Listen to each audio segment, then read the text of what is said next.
welcome back to another video. Today we're talking about pool buoys. We're here at Hampstead Heath. That water is 9 degrees. It's mid-November, very cold. Let's get straight into it. We are talking about pool buoys today. Now, what is a pool buoy? This is a pool buoy.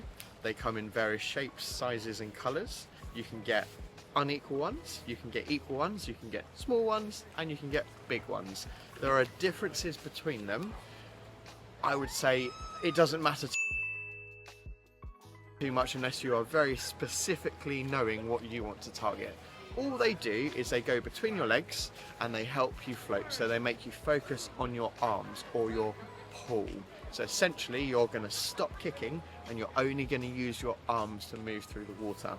So you should think of this as a way to stop your legs swimming and keep you up in the water. Now I'll run through exactly how to use it, how not to use it, and some drills that you can use with this. But I guess the most important thing to start with, get one, try it, see if it works for you. If it's not working for you, you don't need to use it. This is only really used as a way to practice individual parts of your stroke in your arm or to increase your arms generally. So I wouldn't use this in everyday swimming. This is not something that you should be using. This is a tool, and you should use it as a tool to help you practice certain parts of your stroke. So I want to stress that completely. This is only a tool. This is not used to help you learn to swim. You cannot use this to learn to swim. How do we actually use it? Well, this one has an orientation. So if you've got a pool buoy and you've never used it before, have a look at it. If it's equal, i.e. it's the same shape front and back, then imagine it as a dumbbell. If both dumbbells are the same size, then you can stick it in which way. It doesn't really have an orientation. This one with a small bit there and a big bit there is unequal, and you should think of it like this. If you're swimming in your front, you want this bit to be closer to the floor, because think about this, this is trying to float upwards. So if it's between your legs and this bit is upwards, it's going to pop out of your legs and you won't have it anymore. Okay, so make sure the big bit is at the bottom, and then thank you. Make sure the big bit is at the bottom and then it won't pop out, but also it's going to help with stabilization. So this bit is creating more buoyancy, therefore it's going to make you more centered in the water. You can use this with front crawl, you can use it with breaststroke, you can use it with backstroke. Do not use it to train your butterfly undulation or your dolphin kick. This is a big no-no. It can cause problems with your lower back, injury. I don't want to go into it, but just don't use this or any float to train your dolphin kick. We can go into that in a separate video. No floats for training dolphin kick. When you're using the pool buoy, make sure it's as close to your hips as possible. You see a lot of people put it down by their ankles or even in between their knees. This can cause undue stress on your lower back as well. So think of it like this. It is pulling you up. It's lifting you. You want it to be in the center of your mass. You might think, oh, my legs keep sinking, I'll stick it down by my ankles though. Don't do that, because your body will start to cant like this. Your legs will be up and your head will be up, and you'll have this dip in your body, essentially in the middle of your back. Now if you're obviously swimming flat on the water, if you stood up and dipped your back like that and then started putting load through your arms, you'd just never do that. So you've got to think of it like that. You don't want to lift heavy things with your back in an unsupported position, and essentially that's what you're doing if you put this in between your ankles. So just avoid that, reduce the risk of injury, and stick it up as close to your hips as possible, and that's going to make it, one, more stable for you, and two, ultimately it's going to make you swim quicker.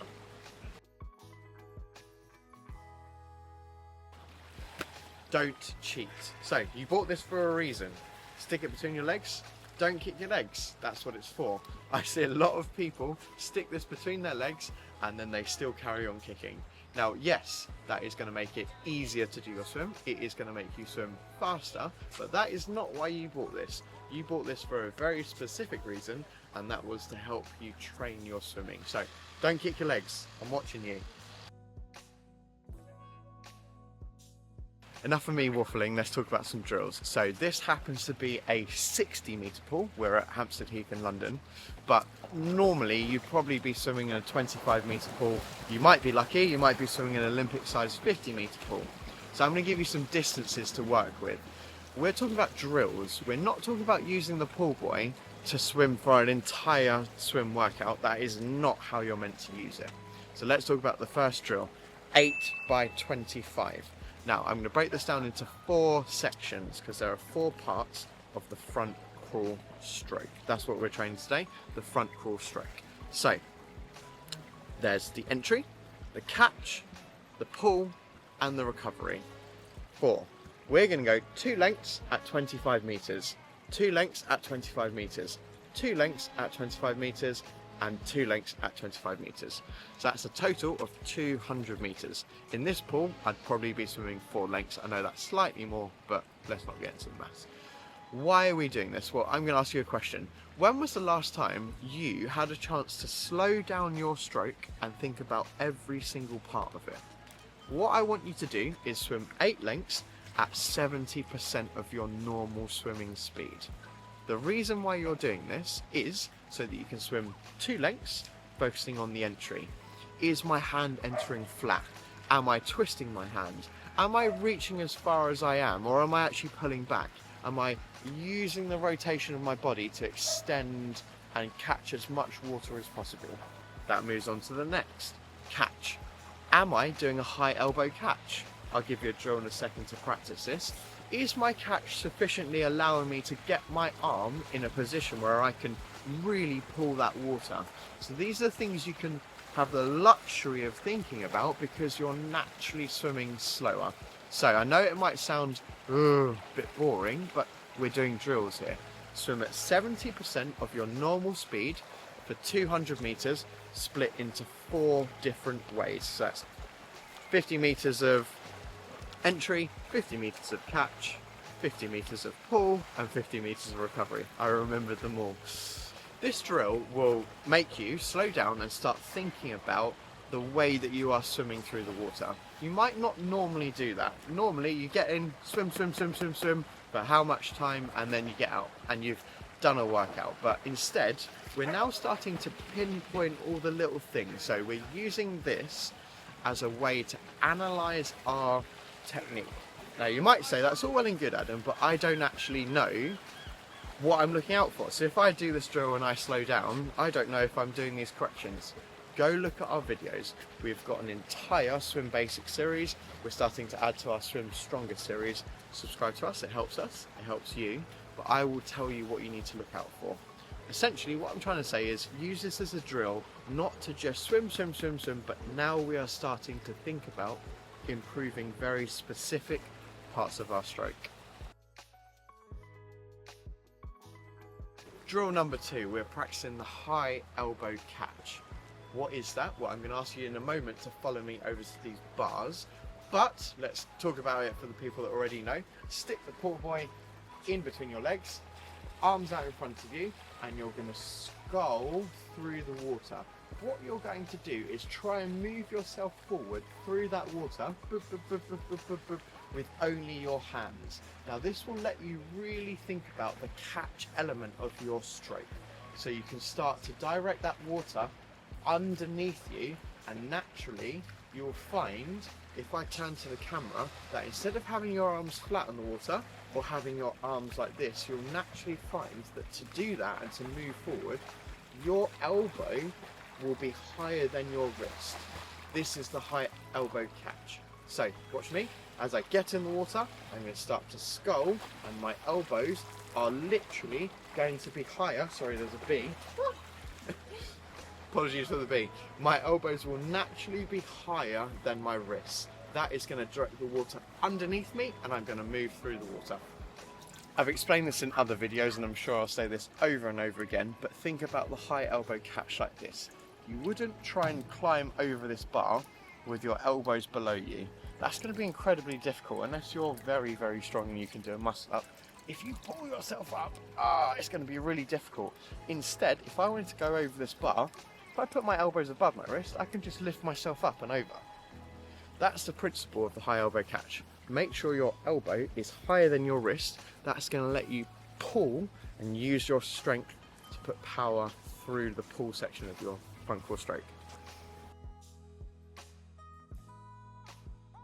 The third drill I want you to practice is catch up. Stick the pull buoy between your legs. You're swimming front crawl. You're going to bring your arm over the top and you're going to leave it there. You're then going to do your other arm and you're going to play catch up. You can think of it like hot potato, essentially, but what this is going to let you do is glide through the water. Your arm's going to be cutting a line as you travel, and you can really slow down and think about every single part of your stroke. It's going to let you practice all 4 parts nice and slowly as you travel through the water.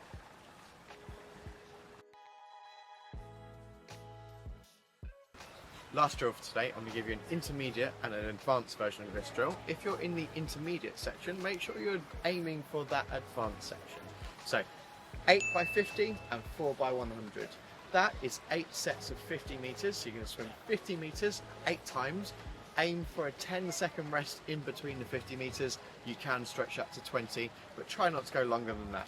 That is 4 by 100. That's 4 sets of 100 meters with only a 10-second rest in between. What are you actually doing? Stick that pull buoy in between your legs and just swim. No kicking. Focus on your pull. Focus on reaching as far as you can. Focus on that rotation. Some things to note about using the pull buoy. This will make your hips flatter in the water, essentially making you more stable. It will reduce your stroke length. Now that can be good and bad. You can use it to train, so you can use it to try and actually rotate your body. Be careful not to over rotate and flip over. Or you can use the reduced stroke length to train pulling that water and moving yourself through the water as much as possible. You can combine this with paddles. I will do a separate video on that. I personally don't use them. I've got a little bit of a wrist injury, so I've had surgery. I've got a metal plate and it kind of emphasizes a bit of pain in my middle finger. It puts quite a lot of pressure on the tips of your fingers. So if that's a problem for you, I wouldn't recommend it, but I will do a separate video talking about paddles. Last thing to say is don't overuse the pull buoy. It's good for using for drills, not for learning how to swim. So the human body is really coordinated. As you get in the water, everything seamlessly works together.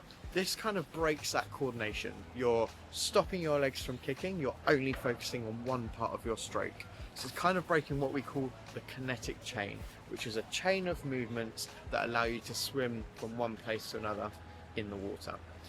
This stops you from kicking your legs, and it upsets that rhythm. You can really bog down in a drill.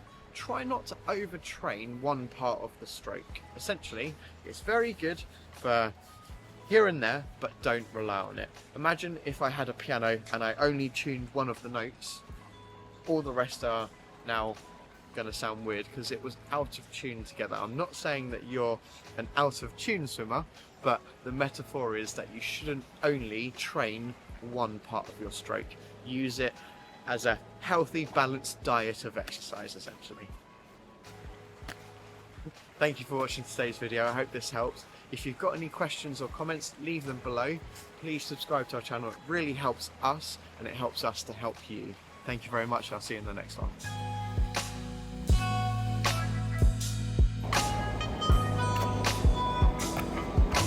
What?